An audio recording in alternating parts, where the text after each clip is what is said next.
जय हिंद साथियों, बहुत बहुत स्वागत है आपका। एसडी ग्रुप पर स्वागत है। हिंदी टीजीटी पीजीटी के लिए हिंदी की प्रशिक्षित स्नातक और प्रवक्ता परीक्षा के लिए बहुत ही महत्वपूर्ण वीडियो है साथियों। इसमें कुछ ऐसे प्रश्न हैं जिनके बारे में ये बताया जा सकता है कि पेपर में एक दो क्वेश्चन इसमें से ज़रूर आता है। ये पुस्तक बहुत इम्पॉर्टेंट है। दिल्ली विश्वविद्यालय के प्राचार्य द्वारा बनाई गई ये पुस्तक, और अक्सर पेपर भी कहीं न कहीं हिंदी का वहीं से छप जाता है और वहाँ से 4-5 क्वेश्चन तो बनते हैं इस पुस्तक से, हर एक टॉपिक से ही बनते हैं। तो मैं इनको हल करने का प्रयास करता हूँ, आप लोग भी इसका उत्तर देने का प्रयास करें। वीडियो अच्छा लगे शेयर करें अच्छे से, और ग्रुप पर मैं ऐसे ही नया वीडियो डालता रहूँगा, आपकी पढ़ाई के लिए बहुत अच्छे रहेंगे। चलिए हल करते हैं पहला प्रश्न। इसमें पहला प्रश्न आया है, श्रवणाचार किस कवि की रचना है।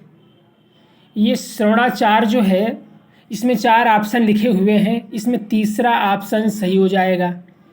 इसमें तीसरा ऑप्शन देवसेन का ये बिल्कुल सही ऑप्शन है।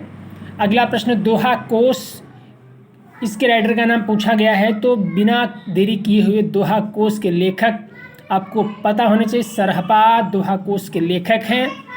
भारतेश्वर बाहुबली रास, ये जैन धर्म का ये लिखा हुआ बहुत अच्छा सा ग्रंथ है, और इसके लेखक पूछे गए हैं। शालिभद्र सूर्य इसके लेखक हैं। उसके बाद चौथा प्रश्न पूछा गया है, परमात्मा प्रकाश योगसार गद्य रचनाओं के लेखक कौन से हैं। तो ये जो 5वां प्रश्न पूछा गया है, चौथा प्रश्न पूछा गया है, इसका उत्तर आप जल्दी से देने का प्रयास करें। जोइंदु एक नाम इसमें आ रहा है, जोइंदु इस ग्रंथ के रचनाकार हैं। और सबसे आसान है वर्ण रत्नाकर, कई बार परीक्षा में पूछा गया है।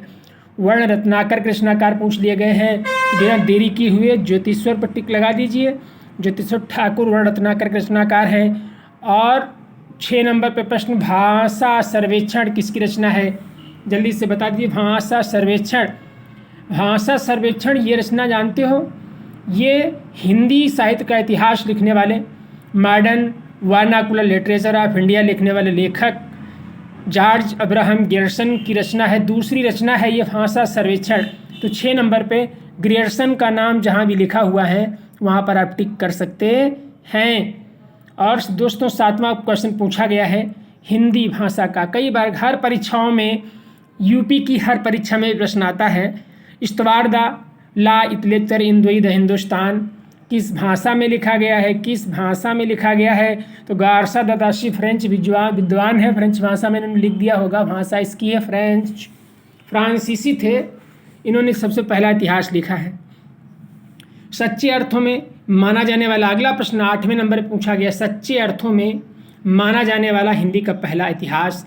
अभी हमने बात करी थी, जॉर्ज ग्रियर्सन का नाम इसमें आ रहा है, टिक कर दीजिएगा। Modern vernacular literature of Hindustan इन्होंने लिखा है। हिंदी भाषा में 9 नंबर प्रश्न, हिंदी भाषा में लिखा जाने वाला हिंदी का पहला इतिहास हिंदी भाषा में लिखा जाने वाला हिंदी साहित्य का पहला इतिहास कौन सा है।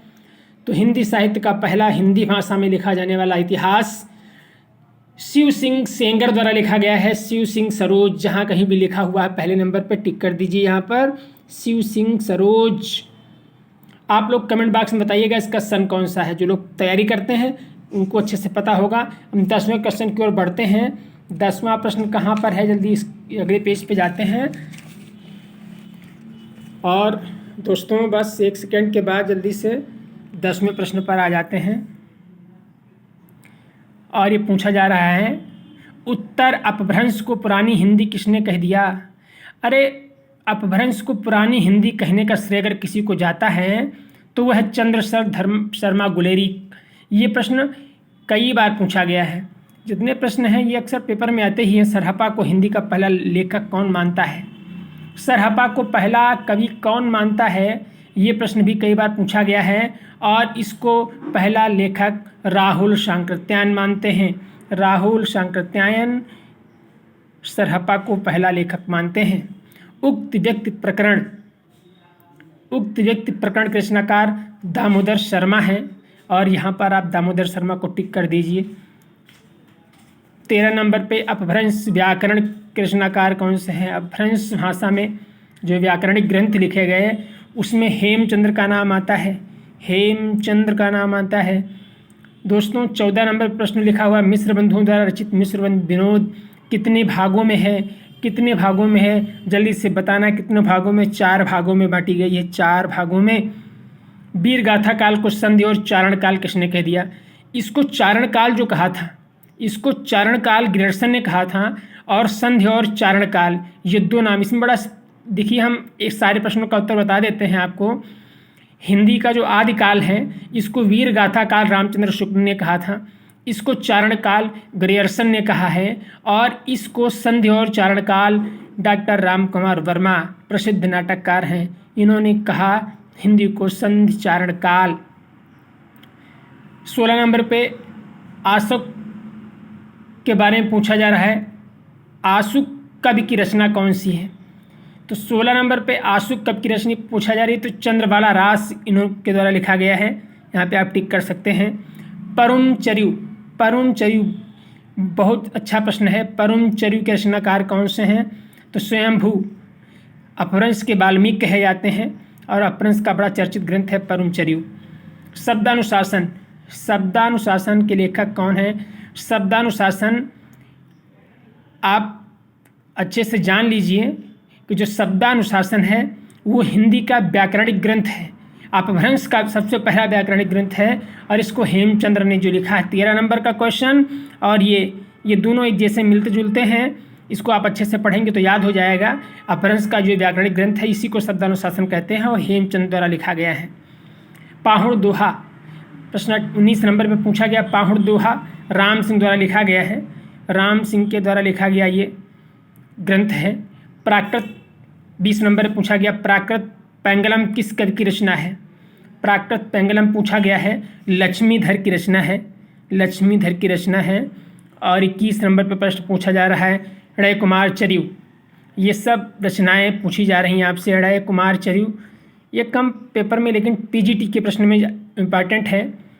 ऋण कुमार चर्यु किसकी रचना? 21 नंबर पर जल्दी से बता दीजिए। पुष्पदंत ने इसको लिखा है, किसने लिखा है? पुष्पदंत ने। और जयमयंक जस चंद्रिका, इसको बताइए जल्दी से, जयमयंक जस चंद्रिका इसके लेखक कौन है? इसके लेखक मधुकर कवि है, मधुकर कवि, इसको आप टिक कर सकते हैं। उपदेश रसायन किसने लिखा है? उपदेश रसायन के रचनाकार पूछे जा रहे हैं, तो यहाँ पर आप उपदेश रसायन को टिक करेंगे जल्दी से। जिन्नदत्त सूर्य इसके लेखक हैं, जिन्नदत्त सूर्य, 4 नंबर ऑप्शन सी हो जाएगा, जिन्नदत्त सूर्य इसके लेखक हैं। और चलते हैं 24 नंबर क्वेश्चन की ओर, अगले क्वेश्चन पर।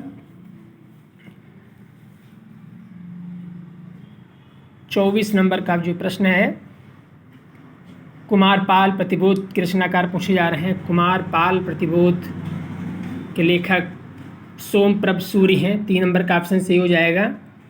आदिकाल को आदिकाल नाम किसने दिया है? तो आदिकाल पर हिंदी साहित्य का आदिकाल लिखा गया है, हजारी प्रसाद द्विवेदी ने लिखा है इसको, और 25 नंबर पर ये सही हो जाएगा।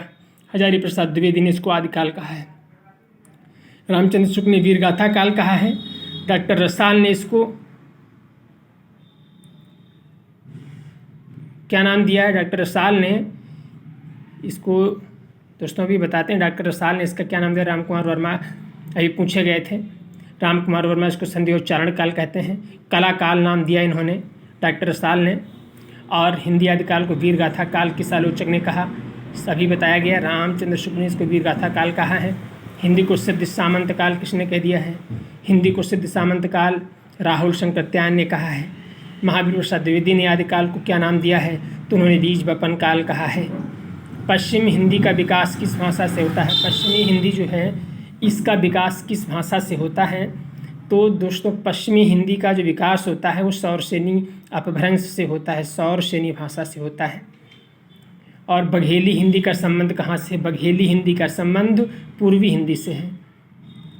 पूर्वी हिंदी का उद्भव किस भाषा, किस अपभ्रंश से होता है? पूर्वी हिंदी का जो विकास होता है वो सब अर्धमागधी से होता है। खड़ी बोली या कौरवी भाषा का जो संबंध है ये किस भाषा से है? खड़ी बोली कौरवी भाषा जो दिल्ली के आसपास बोली जाती है, इस भाषा का संबंध किस उपभाषा है? तो ये पश्चिमी भाषा है। ये पश्चिमी भाषा है, इसका संबंध खड़ी बोली से है। अवधी बोली का विकास किस उपभाषा से हुआ है? तो इसका विकास पश्चिमी हिंदी से हुआ है। अवधी भाषा का विकास पश्चिमी हिंदी से हुआ है। खड़ी बोली का उद्भव अपभ्रंश की किस रूप से हुआ है? खड़ी बोली का जो उद्भव हुआ है वो सौर सेनी उत्तरी रूप से हुआ है। खड़ी बोली का जो विकास है ये सौर सेनी ये उत्तरी रूप से होता है।